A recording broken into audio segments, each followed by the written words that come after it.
গতকালকে একটি রাজনৈতিক দল বলেছে যে জনমতের চাপে অবশেষে বিএনপি গণভোট মেনে নিয়েছে। আচ্ছা, রাজনীতিতেও মনে মনে সুখ অনুভব করলে তো অসুবিধা নেই, আমরা সেটাকে স্বাগত জানাই। কিন্তু ঐকমত্য কমিশনের রেকর্ড এবং জাতির সামনে যে বক্তব্য আমরা দিয়েছি বিএনপির পক্ষ থেকে, আমি সেই প্রস্তাবগুলো দিয়েছি। আমি বলেছি যে জুলাই জাতীয় সনদ প্রণীত হয়েছে, সেদিন পর্যন্ত স্বাক্ষর বাকি ছিল, স্বাক্ষরের সিদ্ধান্ত হবে।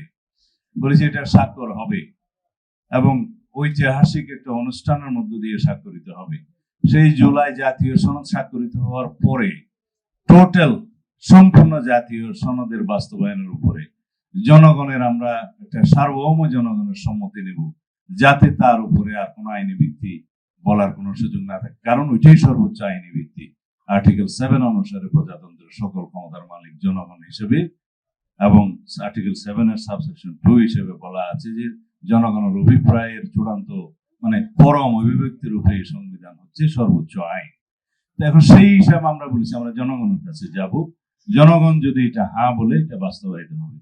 এবং সেই সম্মতির জন্য আমি বলেছি একই দিনে একটি গণভোটের আয়োজন করা যেতে পারে, ছোট্ট একটা ব্যালটের মধ্যে।